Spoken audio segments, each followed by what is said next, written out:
Okay, so this is the fifth tutorial on 2015 booklet, Krok 2 2015 booklet. All right, so let's begin. So we have a 74-year-old.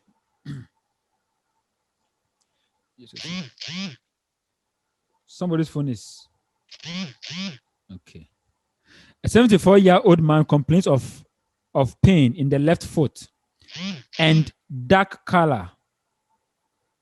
Blessing, your microphone is on. Kindly mute your microphone. Blessing, your mic is on. I don't know if you can hear me. And a dark color of the first toe. He has been sick for 6 days. Objectively, heart rate is 84 per minute. Body temperature is 37.8. The left foot resembles chicken claw due to the soft tissues decreasing in volume. Skin is dark red. The first toe is black. Small amount of dark substance is being discharged from under the nail. Pulse over the peripheral arteries of the extremity is absent. The most likely diagnosis is what? Even if we don't know this question ourselves, you should just know that this is a type of what? Gangrene. So gangrene is simply a type of necrosis. Where there is inadequate supply of what? Blood to the tissues. And to also add up, they are telling you that the peripheral arteries extremities is absent. Pores there are absent. And you know, this is where blood actually what passes through, or the arteries is where blood passes through. So when there is a blockage of blood to that tissue, the tissue undergo what? Necrosis. It undergoes necrosis. So basically, with the description of the dark color substance, blah, blah, blah, blah, you are definitely looking at what? At necrosis. To be specific, a gangrene. You know, we have the dry and then the wet and gas kind of gangrene. This is just by the way, and I believe many of you know it already because we already discussed it in our previous presentation. All right. Can someone call Blessing to mute his microphone? Head circumference of a 1-month-old boy with signs of excitement is 37 centimeters. Prefrontal is 2 by 2 centimeters large. After feeding, the child regurgitates small portion of milk. Stool is normal in its volume and composition. So this is a question of what we discussed the last time. So this is Fifi's favorite question. What muscle tone is within norm? What is the most likely diagnosis? So here they're telling you that the patient after feeding regurgitates more or less is like the food substance that he has eaten is trying to come out or is coming out. Let me put it that way. And it says small portion of it came out. Small portion of it what? Came out. So that definitely the volume of the substance that came out, which could be in the form of a vomit or whatever it is, or regurgitation, would definitely be what? Be less than the actual milk that was what? Taken in. And we established the last time that the difference between the pylorospasm and then the stenosis is some of these simple things. So over here, we are looking at what? A pylorospasm. Why? Because some portion of the food is definitely what? Going in, but the rest or some is definitely what? Coming out of the person. So here we're looking at what? At a pylorospasm. We discussed the last presentation. So please, if you are lost, go and check the tutorials. A 49-year-old patient complains of difficulties when swallowing food. Eugenia, call Ella. I realize she's not here. Call Ella. A 49-year-old patient complains of difficulties when swallowing food. Hoarse voice, weight loss. The patient has been suffering from these symptoms for the last 3 months. The symptoms are gradually progressing. The patient is emaciated. Supraclavicular lymph nodes are enlarged. Also, Oesophagus revealed no pathologies of the esophagus. What investigation will you be doing in this case? What investigation will you be doing in this case? So right now, even though there is no pathology or any sign of pathology in the esophagus, but when they start telling you that a patient is losing weight and things like that, you start thinking of what? Of a cancer. You start thinking of a cancer. And we established in our previous presentation that if you want to look at the detailed structures of some tissues, of course, apart from the fact that if you want to diagnose a cancer, you have to do a biopsy. We know that already. You have to do a biopsy. But aside that, if you want to look at the structures of or the tissues itself, you want to do what? A CT scan. A CT scan. We discussed it the last time. You would like to do what? A CT scan. A CT scan. Because the CT scan will give you some detailed structures of the organs. Detailed structures of the organs. So over here, we are going with a CT scan. So your answer is B. CT scan. All right. A 36-year-old male patient. A 36-year-old male patient complains of having headaches, obstructed nasal breathing, purulent nasal discharge for 2 good weeks. A month before, he had his right maxillary premolar filled. X-ray revealed an intense opacity in the maxillary sinus. So whatever it is, there could be what? Inflammation in the sinus, isn't it? Now, diagnostic puncture revealed a large amount of thick malodorous crumply pus. What is the most likely diagnosis? And again, we discussed this in one of our presentations. We discussed these things in one of our presentations. Now, with the history of the fact that this person was filling his teeth or was trying to fill the premolar, of course, it's part of the teeth. Okay, the premolar teeth or tooth, let me put it that way. The premolar tooth. That is what is leading to the sinuses that we are having, to the sinusitis that we are having in this patient. That is what is leading to the sinusitis that we are having in this patient. And of course, this patient is also secreting large amount of of pus that are more of smelly pus. Okay, so again, this brings us to the idea of either purulent or suppurative, isn't it? Purulent or suppurative, because these are characteristic for pus formation. All right, so over here, with the history of filling the tooth, we are definitely going in for for a chronic suppurative odontogenic sinusitis. Again, we discussed this and we even deliberated on this question. So please let us take note of that. So here, your answer is what? Is E. Otherwise, you get confused and go and say maybe maxillary sinus or acute purulent. And again, someone asks about the duration. This is 2 good weeks. It is enough to classify it as a chronic. All right. During a surgical operation necessitated by the patient suffering from autoimmune thyroiditis with concomitant multinodular goiter, the right lobe was removed and subtotal recession of the left lobe was performed. What should be prescribed to the patient for post-operative hypothyroidism prevention? And you know the function of the thyroid is to produce what? Of course, tyrosine. So if you are removing it, what do you want to do? You want to give the person a hormone replacement, or you want to replace the hormone, and the hormone replacement here would be what? The thyroxine, also known as levothyroxine, or L-thyroxine or tyrosine. You know how you want to pronounce it. All right. So this is E. A 54-year-old patient has been suffering from diabetes mellitus for 5 good years, with diet being his only treatment. So diet is his only treatment. So maybe diet modification. Diet modification. Now, within the last half a year, he lost 7 kg of blood, of body weight. Complaints of thirst.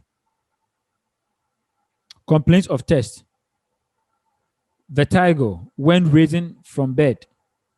Decrease of erectile dysfunction. So you can't perform, you can't do some duties at night. Frequent stool, especially at night. There's malnutrition, dry skin, BP. Lying down is 160/90. BP standing is 170/85. No edema formation. Fasting glucose is 12. You can imagine, fasting glucose is 12. Glycated hemoglobin is 11. Again, this confirms that there's different diabetes. Now, albumin is excreted with urine is 20 milligram per day. The most likely diagnosis is what? So, of course, we've already established that with the fasting blood glucose of 12 and then with glycated hemoglobin of 11, obviously tells us that there is diabetes, or diabetes is present in this patient. And you know of 2 types of diabetes. We have the type 1 and then we have the type 2. Now, type 1 diabetes occurs because there's insulin producing cells of the pancreas are damaged. So when the insulin or the beta cells of the pancreas are damaged, we have the type 1. Now, in type 2, also known as the adult onset diabetes. The pancreas is making insulin all right, but it is either the insulin is not perhaps enough, or the insulin is not working properly. It's not working properly. And of course, like I said, this is for a 54-year-old man, we are looking at a problem with type 2 diabetes mellitus. Type 2. So again, here we are looking at type 2 diabetes mellitus. Now, definitely type 2 diabetes mellitus. Now, with the presence of erectile dysfunction, vertigo, and all of these things, these are the neurons, okay? These are the neurons that's supposed to fire to make somebody, begin to have that thing during that night, you know what I mean? Exactly. So all of these things are more of a neuropathy, or nerve damage, or nerve infections, or nerve diseases. Let me put it that way. And you know that glucose normally affects these neurons. Glucose normally affects these neurons a lot. So over here, we are looking at diabetes type 2 with visceral neuropathy. So here we are looking at A.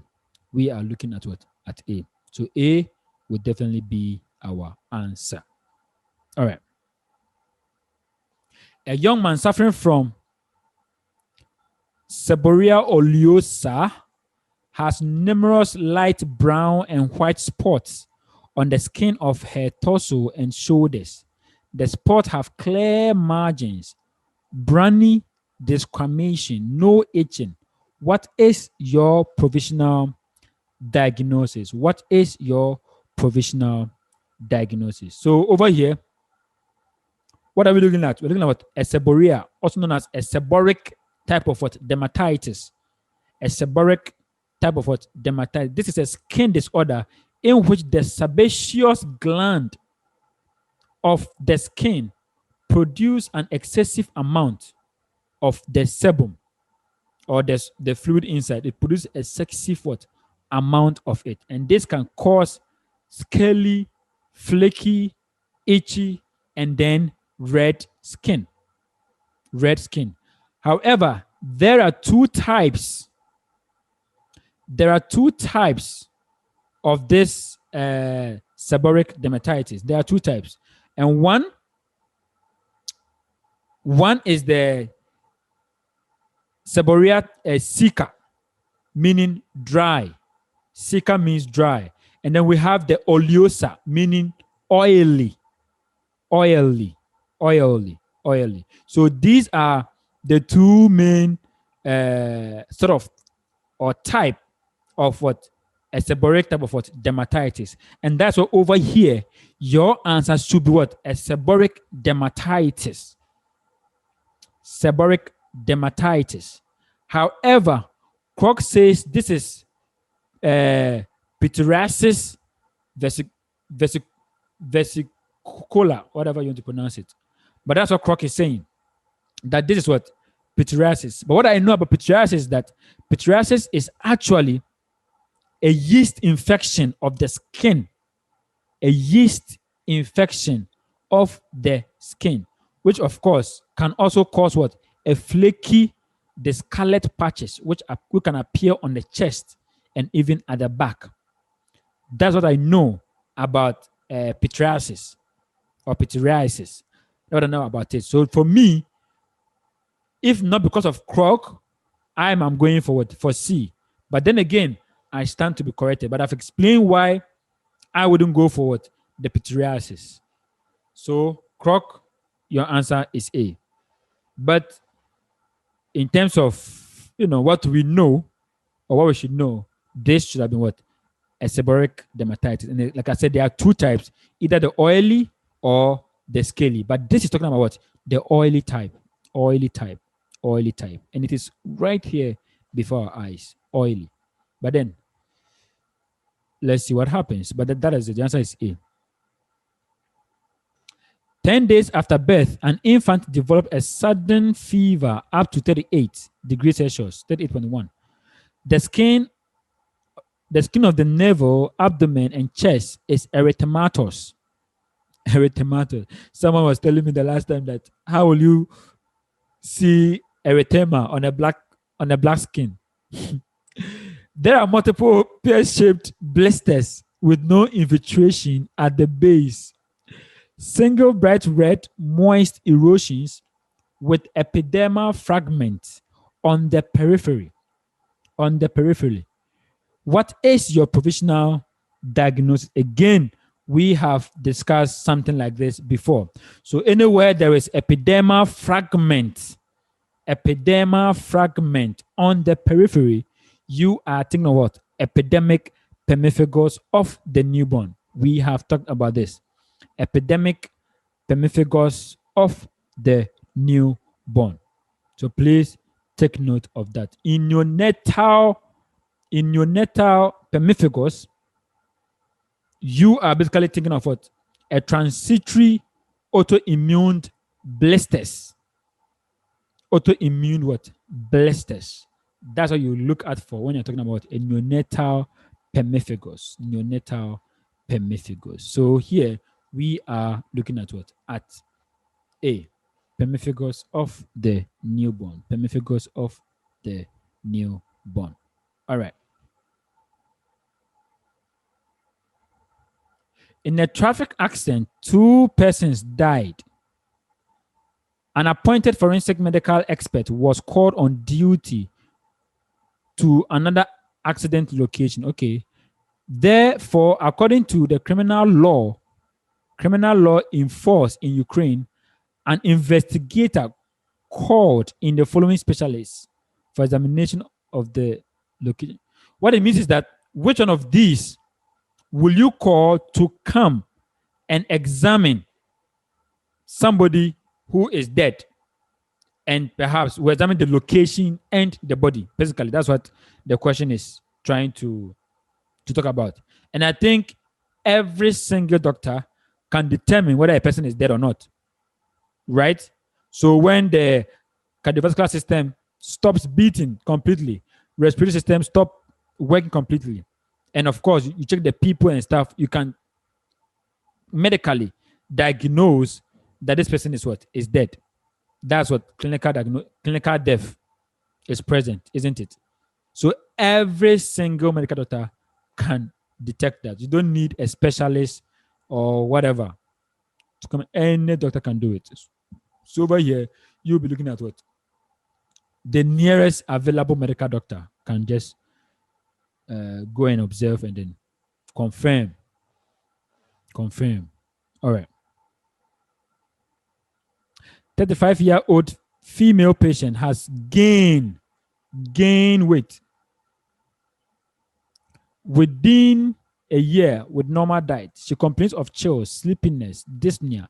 Patient's mother and sister are corpulent.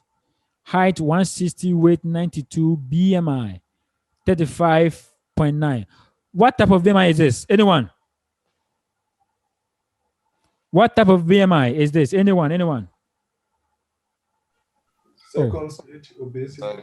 Type 2. Type 2. Great. Obesity is uniform. There is no stride. The face is anemic. The skin is dry. Tongue is thickened. Heart sounds muffled. Heart rate 56. BP 140. Blah blah blah. Patient has constipation, amenorrhea for 5 good months.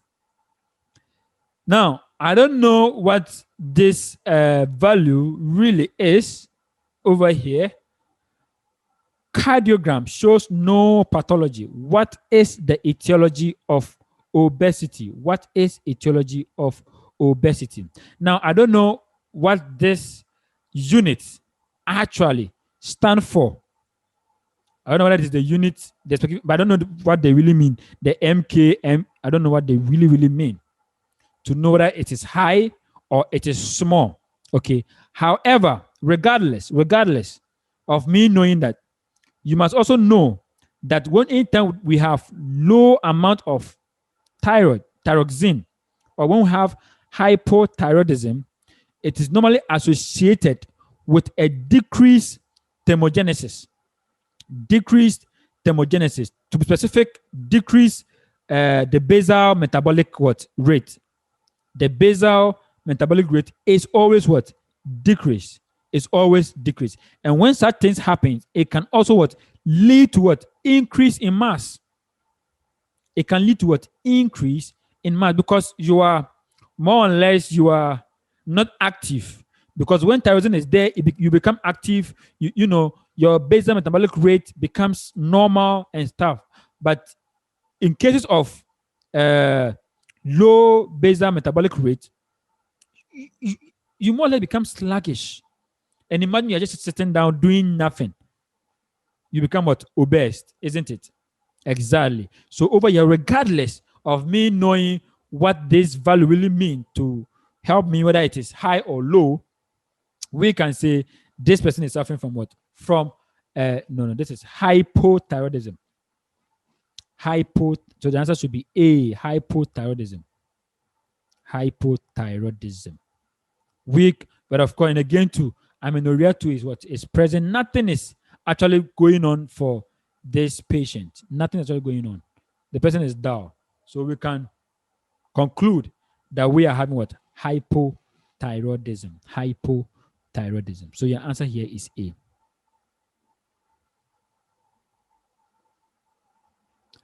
A 45-year-old patient had been suffering from essential hypertension for 10 good years. After a hot bath, he suddenly developed sharp headaches and recurrent vomiting. Pronounced meningeal symptoms. Please, if you want to diagnose somebody or you want to confirm diagnosis for meningeal symptoms, what test will you do? Anyone? What test will you do? Sharp. What test will you do? Lumbar puncture. But what exactly are you looking at in lumbar puncture? Or what are you analyzing? CSF. Amount of cerebrospinal fluid. Yes, cerebrospinal fluid. Or the liquor. The same thing. So that's what the question is asking us for. What additional tests should be primarily prescribed? So over here, you're looking at what? At a lumbar puncture, to be specific, cerebrospinal fluid test. Okay. So if you are enjoying this, remember to subscribe to this channel so that you don't miss any video that we post over here. Okay. A 77 years old patient complains of inability to urinate and a bursting pain above the pubis. Please, can anyone give me one differential for This is definitely urinary retention, if I'm correct. One differential, please. Fast. Prostate hyperplasia. Hyperplasia, yes. What else can cause retention? Cystitis. Cystitis. What else can cause retention? Acute urinary retention. Acute urinary retention is what I want to look at the differentials for it. Prostate or something. Yes, inflammation of the prostate. Please, all of these things are there. Take note of that. All of these things are there. We have cancer. Don't forget that there's a difference between BPH, that is prostate hyperplasia, and prostate cancer. There's a difference. So please always take note of these things. Now, if you have this at the back of your head, continue reading and you will find your answer. Now, there's an acute onset of this condition occurred 12 hours ago. 12 hours ago. Overfilled urinary bladder can be palpated above the pubis. Rectal examination, prostate is enlarged. So again, it's now bringing you to what? To the prostate. Prostate is enlarged, dense, elastic, with a clear margins. Clear margins. That is what also what a clue to help you with your diagnosis. Clear margins and no nodules. Interlobular sulcus is pronounced. Prostate volume is 120. It protrudes into the urinary bladder cavity. Parenchyma is homogeneous. The PSA is 5. Guys, what are you thinking about with the fact that there's a presence of a clear margin? These things always help us to differentiate between a benign condition and a cancer condition. So what are you looking at in this case? Who can tell me? Clear margin signifies what? Condition. What? Condition. A prostate hyperplasia. Good. You're talking about hyperplasia. Exactly. You're talking about hyperplasia. Exactly. Hyperplasia. So your answer is what? It's benign. So B would be your most likely answer. All right.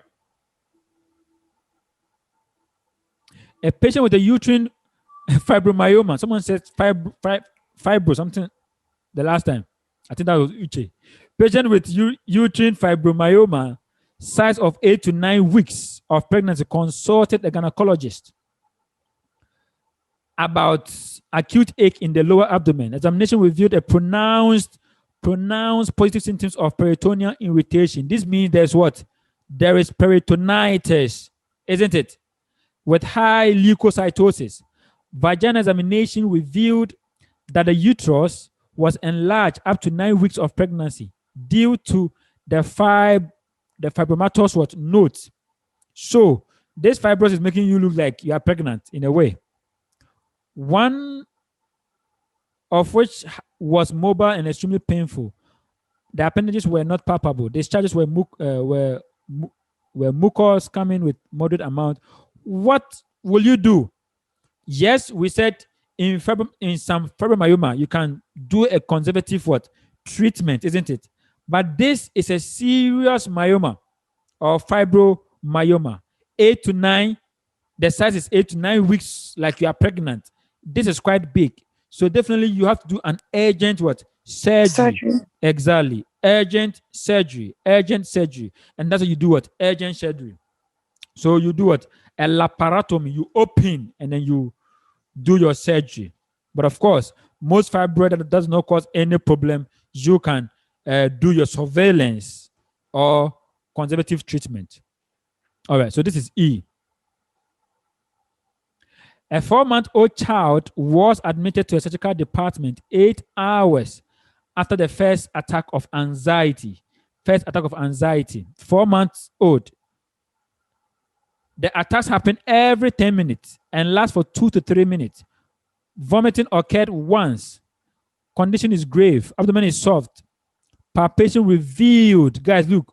Palpation revealed a tumor-like formation in the right iliac area. Please, what can you find at the right iliac area? Mention 2 things you can find. 2 organs you can find, or 2 things you can find. Please, quick. We've talked about this. Appendix. What else? The colon. I don't know. Yes, the cecum. Cecum is there. Or I don't think so. Cecum is there. So these are the things that you can find at the right iliac area. So after rectal examination, the daughter's finger was stained with blood. What is the most probable what diagnosis? Now, the reason why I ask what structures are there, because if you know the structures that are there, it gives you an information of what you should be looking at in your option. So even if you don't know that this is intussusception or invagination, for the fact that they've told you that this is happening at the right iliac area, you must look for a condition at that specific what area. As simple as ABCD. So over here, we are looking at what? At ileocecal invagination or intussusception. Intussusception. Where one part of the intestine invaginate into the other. That is called what? Intussusception.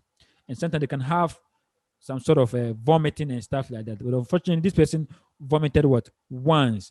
And again, you see the attack. It comes and it goes. It comes and it goes. And usually, people suffering from intussusceptions, it is intermittent. It comes and goes. It comes and goes. It is not continuous. All right. So your answer is A. Okay. 68-year-old patient complains of pain, slight swelling, and cracking in the distal joint of her fingers and knee joints. She has been suffering from this condition for 4 good years. Thickening of the knee and the interpharyngeal joint, restricted morbidity of these joints. Look at the blood. Leukocyte is 4, ESR is 12, fibrinogen, rheumatoid factor is 1:32, antistreptolysin is 0.160, then seromucoid is 0.2, C-reactive protein is positive. What mechanism of development is likely in this patient? What is the likely diagnosis in this patient?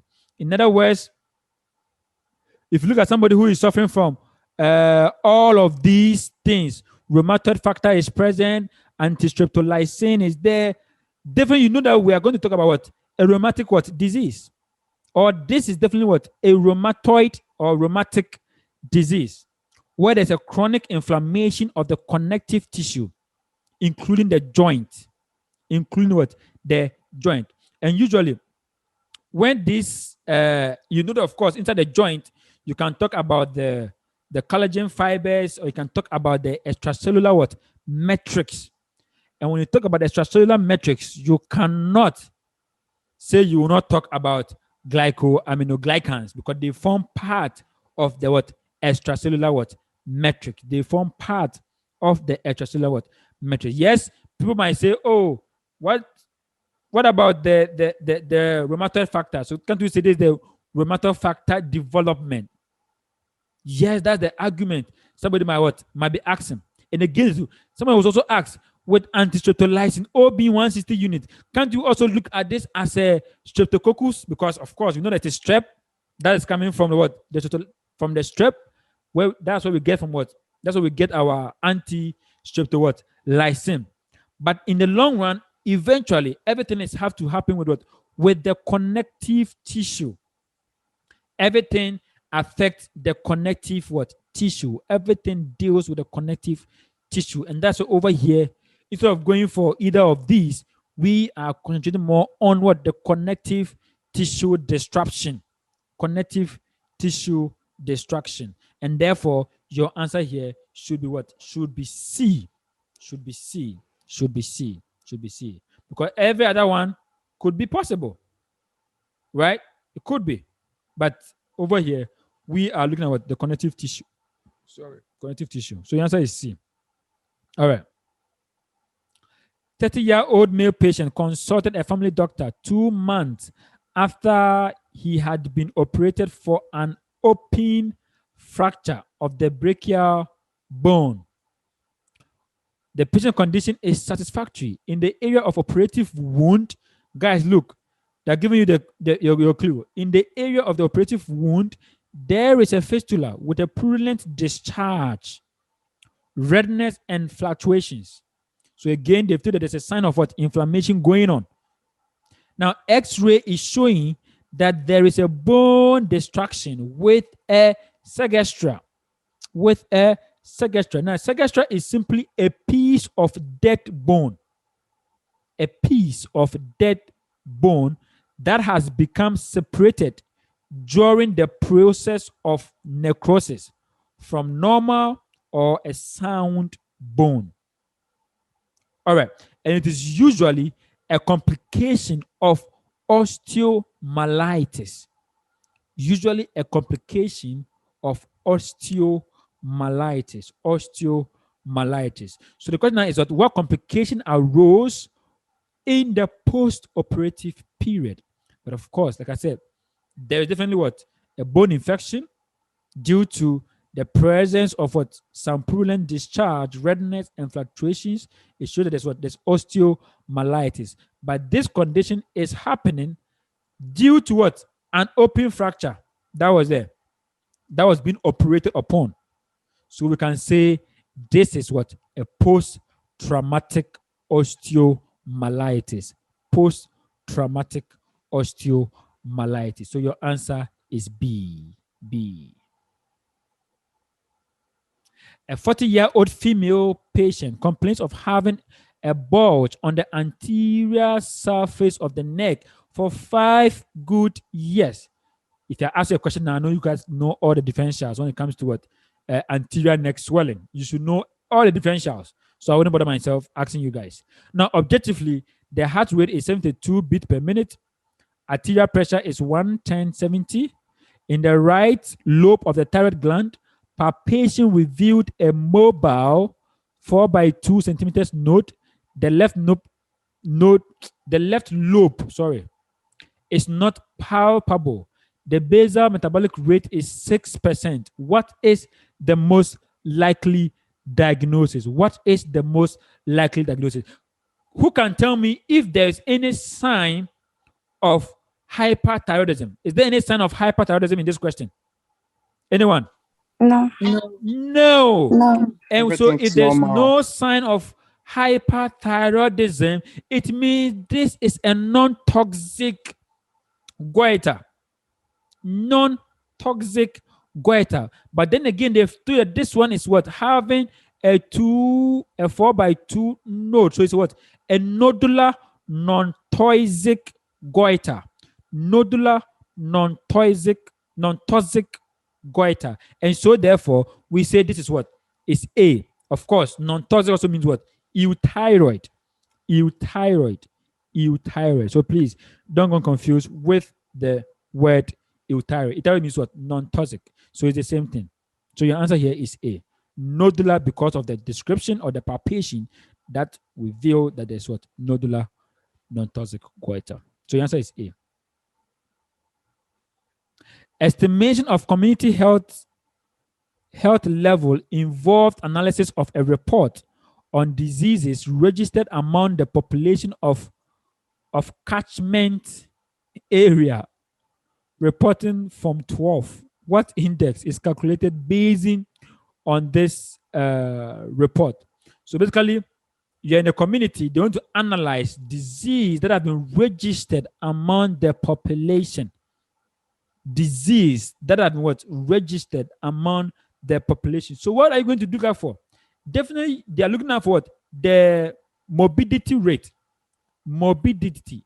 This deals with what? Disease in the community or in the specific what? Population. The disease, the morbidity, the disease. So over here, we are looking at what? The morbidity what? Rate. The morbidity rate. So your answer is what? Should be C. All right. And your answer is in your question. I mean, yes, in your question. They said that they want to report on what? The disease is registered. In medicine, we call it what? Morbidity. As simple as that. All right. Don't go and say disability. Nobody's talking about disability over here. All right. A tractor driver with a record of service of 24 years. Guys, look at it. A tractor driver. And I know we've talked about this thing several times people who works with what? Vibration devices. We've talked about it. Now, has undergone plethysmiometry test, that is vibration sensitivity measurement.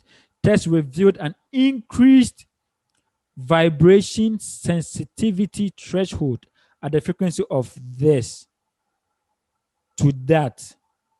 Dynamometry, 20 kg on the right and 16 kg on the left. Cold stimulus test is positive. Is positive. Time of hand temperature restoration is 52. Blanching of the pressure symptom is positive and equals to 21. Hypoesthesia of the upper and the lower limbs is observed and can be classified as gloves and socks polyneuropathy pattern. Make the provisional diagnosis. Definitely, we all know that this is a what? A vibration disease. This is a vibration disease. But what might confuse you is the stage which it is. So, and I know I've discussed this with you guys, but for the benefit of revision, because I think this is worth revising. So now, talking about vibration diseases, already you all know about vibration diseases. So now let's talk about what? The stages of the vibration diseases. Now, stage one, if I were you, I'll be writing this one. Stage one. What do we have? We have tickling, and numbness in the fingers. Tickling and numbness in the fingers. And this may not be felt at the end of the working day. So after working and everything, the tickling and then the how do you call it? The numbness will be gone. It will be what? Will be gone. So take note of that. Now, in type 2 or in stage 2, the fingers will change color. Fingers will change color. And again, now this finger might change color. And of course, this is because it has been exposed to cold, or when exposed to cold, it will change what? It will change color. So basically, that is what it is. And normally, it is followed by an intense red flash. Intense red flash. They will now have what? There's stage 3, where we have loss of manual dexterity, where nerves and muscles are lost. So when there's complete loss of nerves or sensations, that is what is third, or the third stage. Okay. So now, from what I've just said, what stage are you looking at? So you ask yourself, was there change in the fingers? So I'm asking you guys, were there changes in the fingers? Were there changes in the extremities in terms of color? Perhaps not. Perhaps not. Exactly. And this is also what? A temporal thing.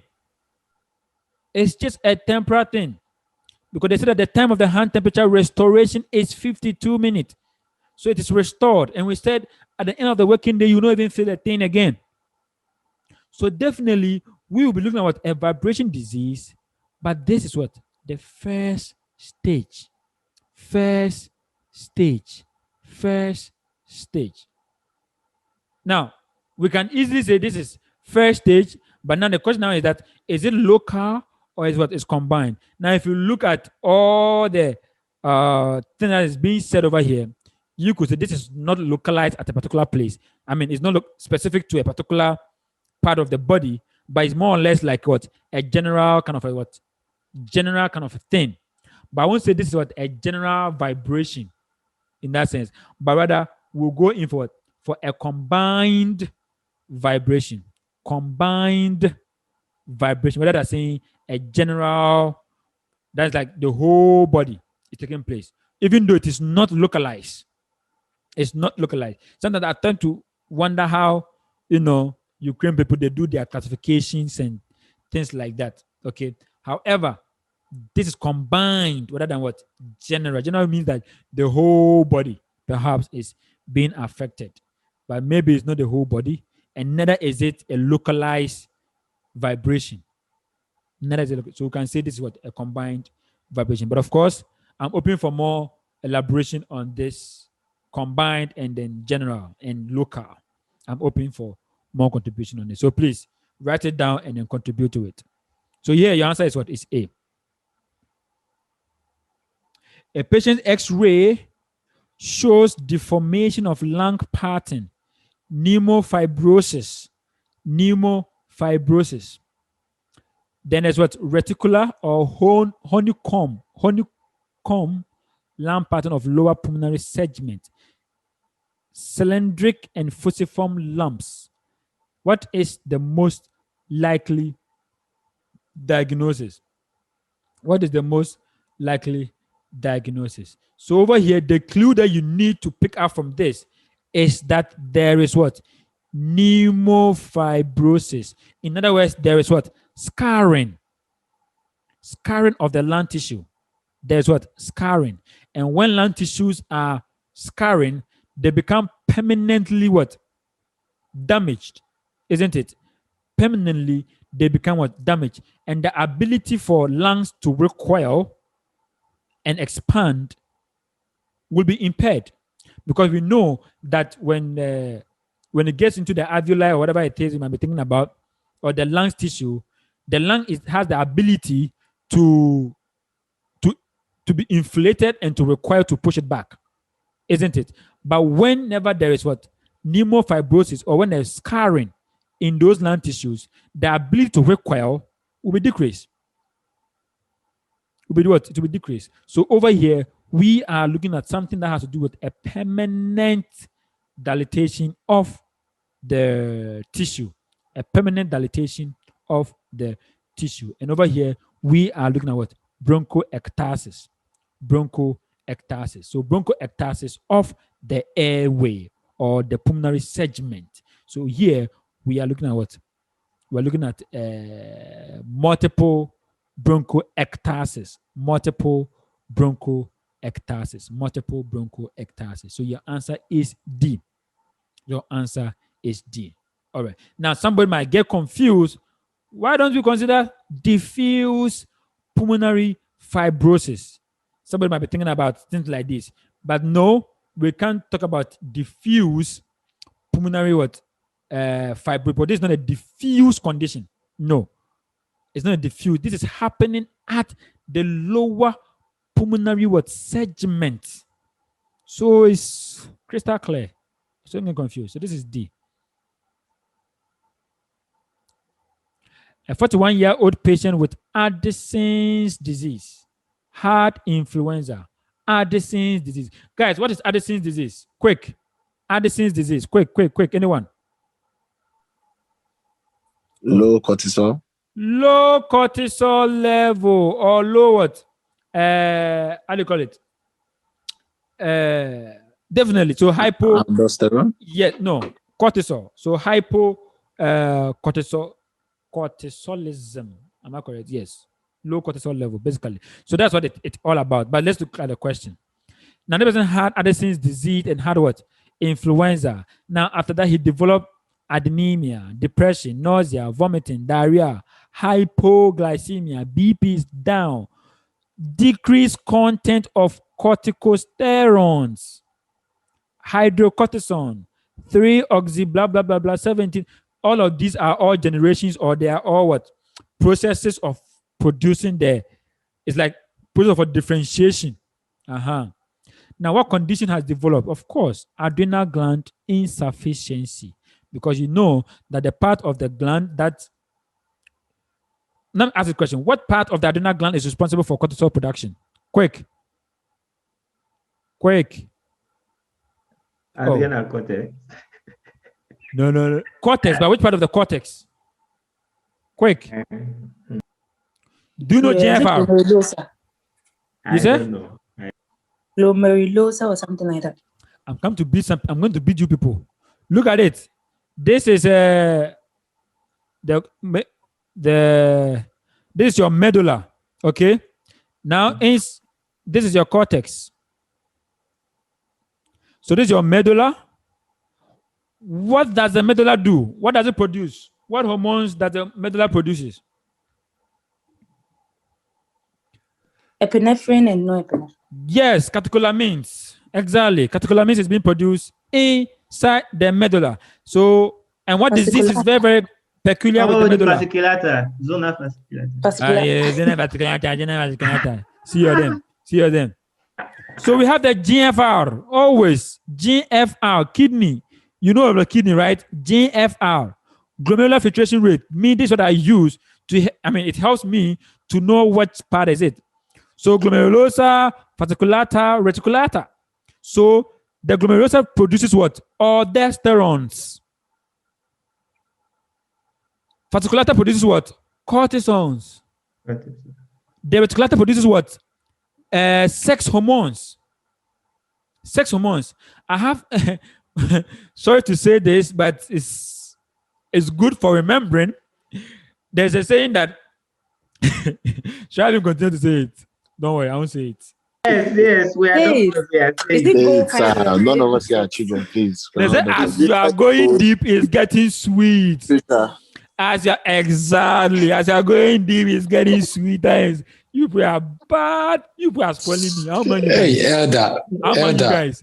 Elder. Elder Alphonse, stop doing this. You are spoiling me, Elder. You people are spoiling me. Stop that. presiding. Stop that. Come Stop on. that. You people should stop that. Don't spoil me and Cynthia Anuche. and Loretta. Don't spoil us. We don't like that. Don't spoil Uche too. And don't spoil Nene. My friend. I have your secret. I'll reveal to you later. You, Uche. I'll reveal to you Oh, later. God. The answer is D. I don't know what you're talking about. Thank You you. okay? We shall see. All right. That's just by the way. So the answer is what? Is adrenal gland insufficient. But I believe you have learned something small from what I just illustrated. All right. So you can find more of these on our Medent website, medentweb.com. I will put a link in the description so that at the end you can just check it out to solve more questions and practice more. So let's continue. After a contact with chemicals, a plant worker has suddenly developed stridor, voice hoarseness, barking cough, progressing dyspnea. There is what? Acrocyanosis. There is acrocyanosis. What is your provisional diagnosis? What is your provisional diagnosis? Where is your sound box? Where is your sound box? Guys, where is your sound box? Larynx. Oh, the larynx, exactly. The larynx. The larynx. So definitely, for them to tell that there's a problem with what? Voice hoarseness and blah, blah, blah. And again, this person has what? Injecting in what?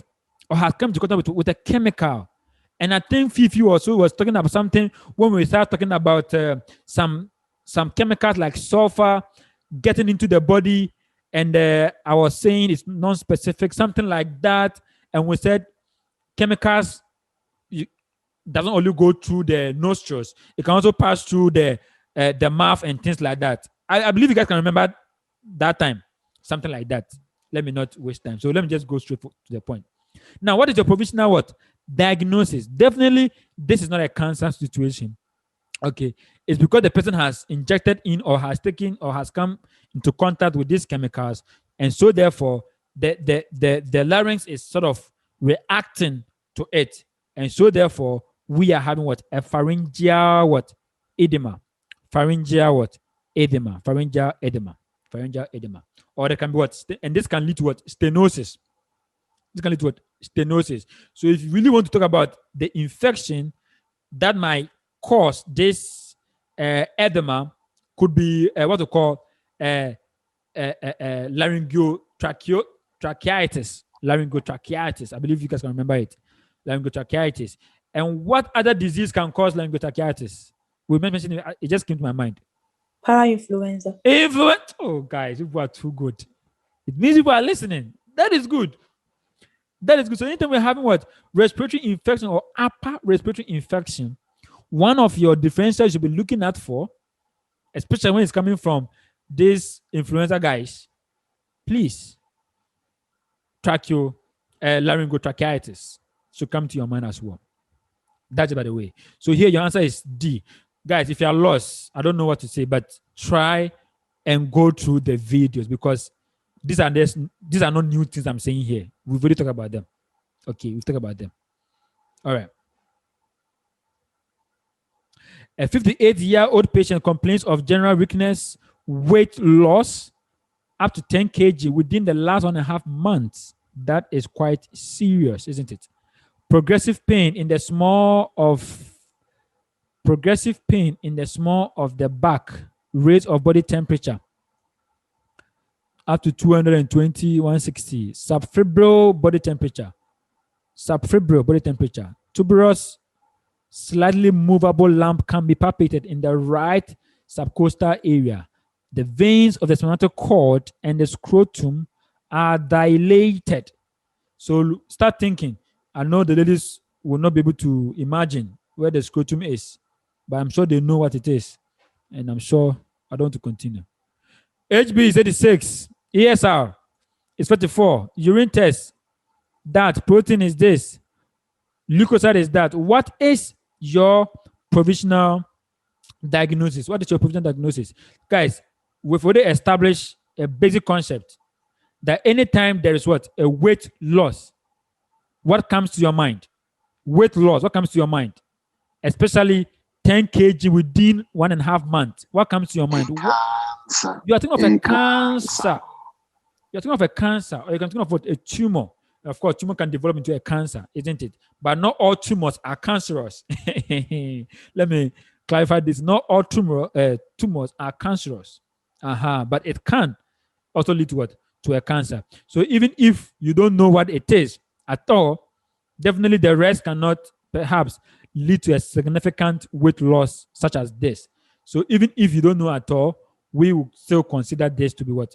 To be a tumor or a cancer of the kidney. So E will be our major answer, or our likely diagnosis. So your answer is what? E. And again, they've told that this is what? A subfebrile temperature. That means there's no sign of what? Infection whatsoever in the case of pyelonephritis or glomerulonephritis. There's no sign of inflammation because there's what? Subfebrile temperature. All right. A 58-year-old patient complains of headaches in the occipital region, nausea, choking, matter. Leave me alone. The presentation appeared after a physical exertion. Patient is excited. Face is hyperemic. Skin is pale. Heart sounds are regular. Second aortic sound is accentuated. BP 240, 120. Indeed, this is high. But don't forget, yes. It was also having what? Occipital what? Pain in the occipital region. I mean on the head. And there's what? Temperature of what? Sorry, BP of 240, 120. 240, 120. Heart rate is 92. Auscultation revealed moist wells or crackles in the lower part of the lungs. The liver is not enlarged. ECG shows, guys, look at it. So this will help you a lot. The ECG finding will help you in the diagnosis. They say ECG shows signs of hypertrophy and then left ventricular overload. Guys, who can give me one condition that can lead to hypertrophy and left ventricular overload? One condition. Who? Nobody? Nobody? Can you guys hear me at all? Wait, am I speaking to myself? We can hear you, but we don't know the answer. Hey, I'm going to lash all of you. In fact, all of you are going to pay extra $50 for this. Now, they are saying that there's hypertrophy and a left ventricular overload. Definitely, it's a fluid overload. What can cause overload? It's not fluid. And one of the risk factors of these things is hypertension. One of the risk factors is hypertension. Guys, never forget this. If you come to Ghana, for instance, hypertension is one disease that when they ask you and you get it wrong, forget about if you have 99. Because you have gotten hypertension wrong, everything is zero, to be honest with you. So please, hypertension is one of the leading cause of what? Heart failure. To be specific, hypertrophy of the ventricles. Too much fluid is there. too much fluid, and that's because of what? Too much pressure. Too much pressure. So over here, we are looking at what? And again, they've told you that this person is having a BP. See, your answer was even here. BP of 240, 120. This person is now leading to what we call what? Hypertensive what? Emergency. Hypertensive what? Emergency. Or hypertensive crisis. Hypertensive what? Crisis. Whereby there's now what? Organ damage. There's now organ damage. So the BP is high that there's now organ damage. So please take note of this. And this can lead to stroke. This can lead to stroke. So please don't forget that. So this is what? B, complicated hypertensive crisis. Hypertensive crisis. All right. So $50, everybody. So after this one, do well to do the needful, okay? A 37-year-old patient complains of pain in the lumbar spine. Pain in the lumbar spine, which increases during walking. Oh, limited mobility, edema. Focal tuberculosis is recorded in the anamnesis. X-ray shows destruction of the adjacent surfaces of the bodies of the 12 lumbar vertebra. Vertebral body's height is decreased. Intervertebral fissure cannot be detected. Ultrasound reveals, guys, look, ultrasound is revealing what? 15 by 20 centimeters in size in the retroperitoneal space and echo signs of liquid. What diagnosis can be suspected? Your answer just came right at the beginning of the sentence. Lumbar spine, which increases during walking. Ladies and gentlemen, what are you thinking about? With a history of tuberculosis, what are you thinking about? Definitely, you are looking at what? At a lumbar tuberculous spondylitis. Lumbar tuberculous spondylitis. No two ways about it. So here, your answer is E. Your answer is E. A 45-year-old patient with long record of house painter. Okay. Upon the contact with a synthetic plant, develops skin reddening, edema, and severe itching, and oozing lesions on her face. Symptoms disappear after the contact with the chemical substance stops. Guys, so definitely when this person comes to contact with the disease, with the chemicals, it comes. Now when he moves away or when it's done working, it goes. Now, but even the smell of the paint alone is enough to make them reappear each time. Now, each reoccurrence is characterized by an increased severity of symptoms. What is your provisional diagnosis? So what can you look out for in this case? What can you look out for in this case? Definitely, we're having a case of what? Dermatitis or eczema. We've discussed that dermatitis is the same as what? Eczema, whereby there's a problem with what? With the skin, inflammation of the skin, which is characterized by itchiness, redness of the skin, and a rash. And we said the type of dermatitis is generally determined by the patient's what? History and the location of the rash. So you look at the history. Now, this person has a history. This is what? An occupational type of dermatitis. Occupational. Because the patient here, the question here is saying that this person has a 14-year-long work record as a house painter. And of course, painting also has some chemicals in it.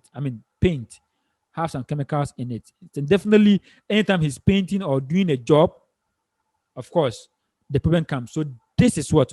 Occupational eczema. Occupational eczema. Now, a specific type of contact dermatitis usually comes as a result of when we have those who like using creams. Buying new creams or doing pounding the face, or how do you call it? What do you call yourself? By putting the face. I've forgotten the term. Polishing the face. Makeup. Makeup. Thank you. Sometimes you use the makeup and sometimes, you have some rashes and things like that. That is not occupational. Okay. That could be what? The chemical from it, which might seem that it's the same as this, but no. Yes, mechanism-wise it's the same, but this person has to do with what? With his profession. And that's why over here we look at it as what? An occupational eczema, or a professional, or a profession. Maybe that's what Krok want to say, profession or occupational. And so therefore, we chose professional or occupational eczema. The rarest should have been occupational. I don't know why they say professional. But well, the same thing. His profession is a painter. All right. In cold season, a patient was delivered to a hospital. Cold season, delivered to a hospital. He was rescued from drowning in a body of water. There was no contact of his airways with water. Patient is anxious, pale, complains of pain and numbness of the limbs, has cold shivering. Breathing rate is 22, BP is 120, heart rate is this, rectal temperature is 34.4, 34.5. What kind of warming should be prescribed to the patient? What kind of vomiting? Warming should be prescribed to the patient. Now, I don't know, but I think rectal temperature is usually 1 degree lower than the armpit temperature, if I'm correct. Guys, is that correct? I don't know, but I think it's have to do something like that. Usually, rectally, normally, the temperature is quite lower than doing the normal body temperature. However, this person is shivering. That means this person is cold. So the person is what? A little bit what? Hypothermic. All right? A little bit of hypothermic. And even with 34.5, it's not too serious. So this person is what? Hypothermic. And so therefore, we are going to do what? A passive warming. A passive warming. What do you mean by passive warming? You put on the blanket.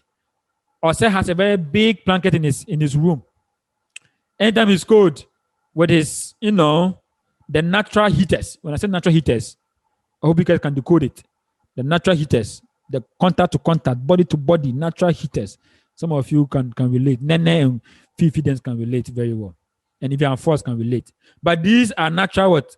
Heaters. I'm not talking about the heaters in your room. I'm talking about body to body. But then, in the absence of that one, you use what? I'm reading some keys. I know that. You put on your blanket. That's what? A passive kind of what? Warming. Now, if you begin to open the heaters and things like that, you now want the active warming. Or you begin to give vasodilators and things like that.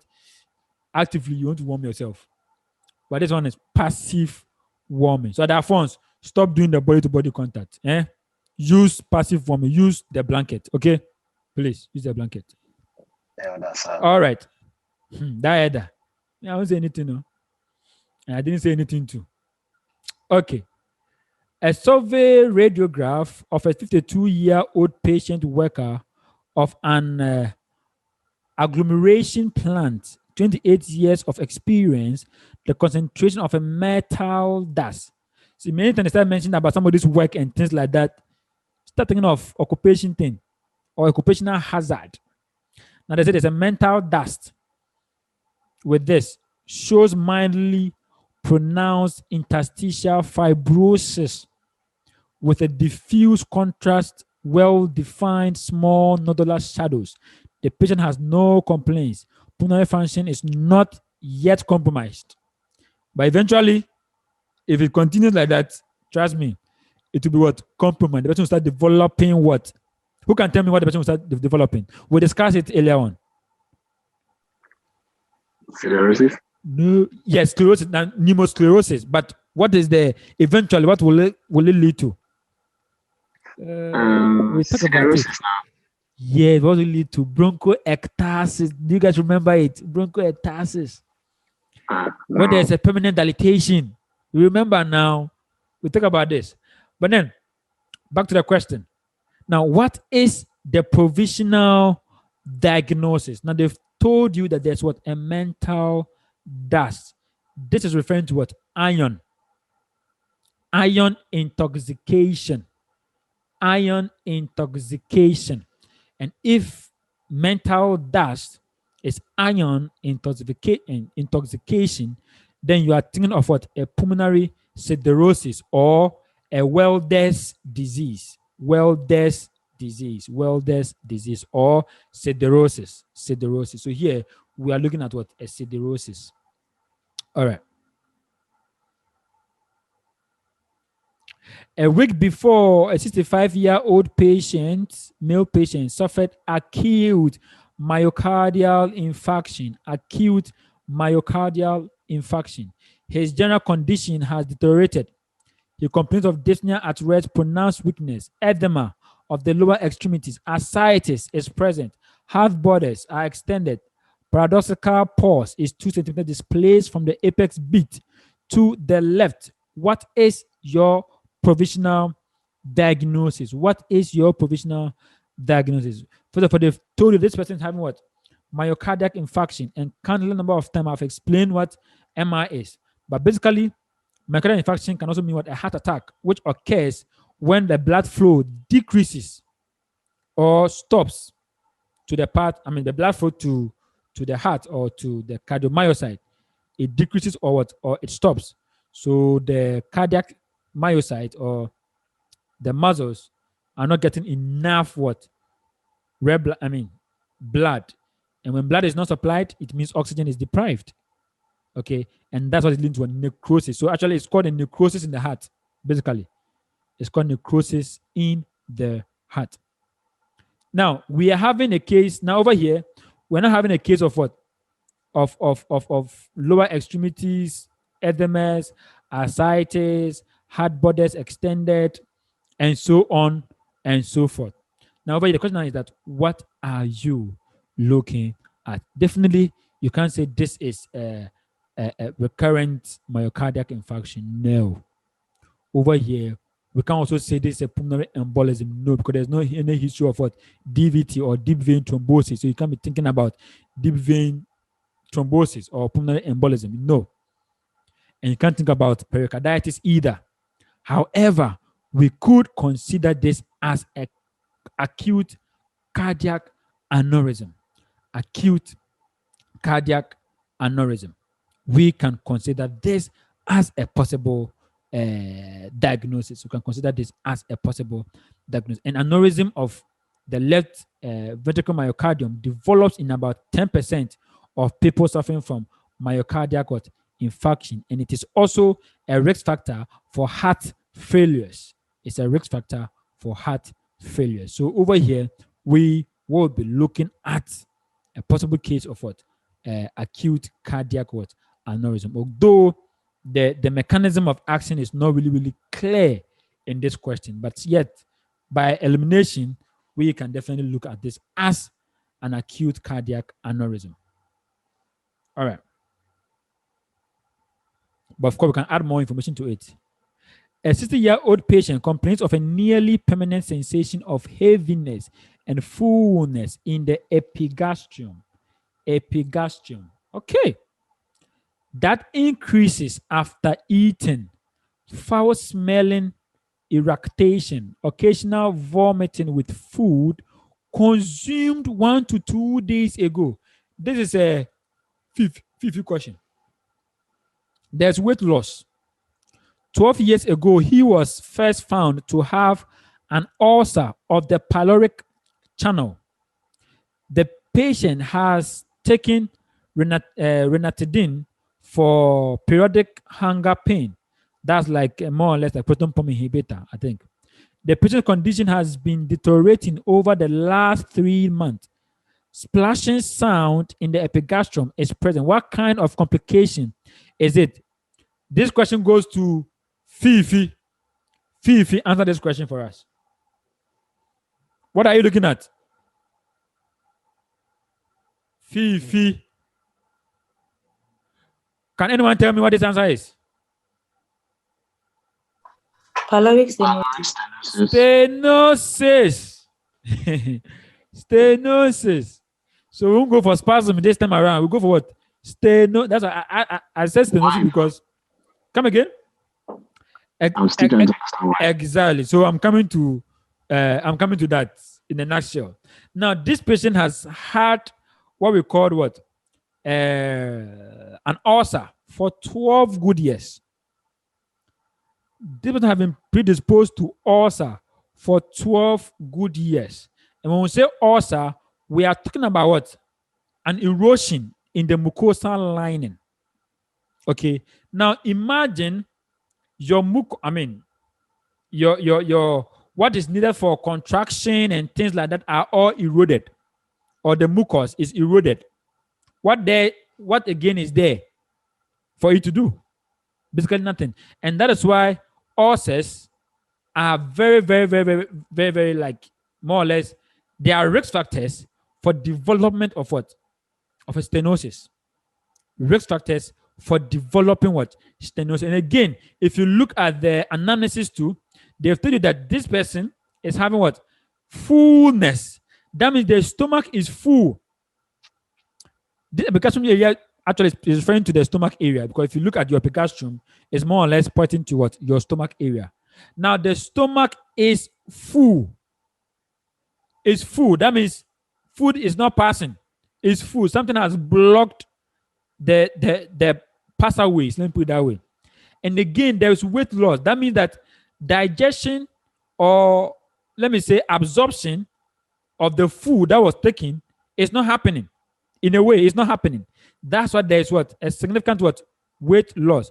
But we can't say this is cancer. No, because they've already told us the pathogenesis of what we are looking out for.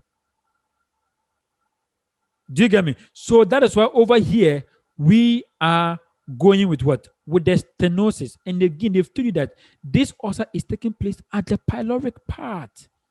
At the pyloric what? Part. So again, it goes on to confirm that definitely there is a pyloric problem, and that is what? Stenosis. And so therefore, your answer here is D. Your answer here is D. All right.